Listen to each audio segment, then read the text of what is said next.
you wrote in one of your posts. I was in a relationship with someone who was abusive and I ignored every alarm in my body. So from the most physical, the most almost like primal response is tension in the neck and shoulders, tension in the jaw, tension in the abdomen, almost like you're bracing yourself, a shallow breath, hypervigilance and fear. I ignored literal signs of literally me saying to myself, this is not right. Something's wrong. What's wrong with this person? I don't like this. To be honest, just the word no.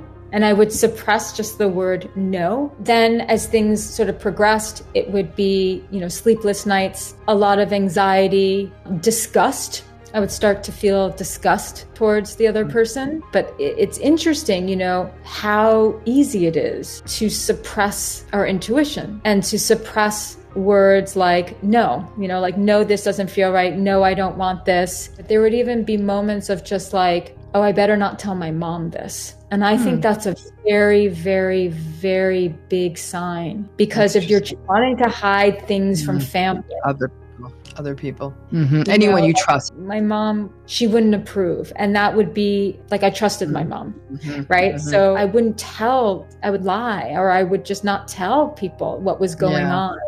And I think that one of the hallmarks of being in an abusive relationship is feeling very disconnected from your people and feeling like you almost have to keep certain things about the relationship a secret. And that makes you sick, physically sick. I'm so glad you made that clear. And it seems like such a small thing, like, oh, I don't need to tell my mom, or I don't need to tell them. And then before you know it, it's like, it's the death by 1,000 cuts. It's slowly it slowly piles up. So, really thank you for giving us that idea, because it is feeling disconnected, because that's isolation. We think of isolation of someone coming in and saying, you can't see your friends, you can't see your family.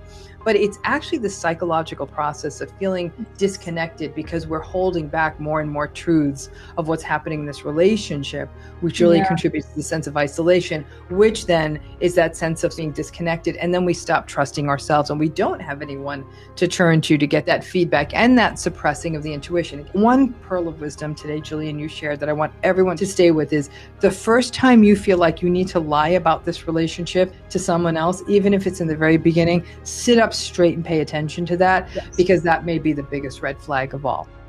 Join the Dr. Ramani Network today.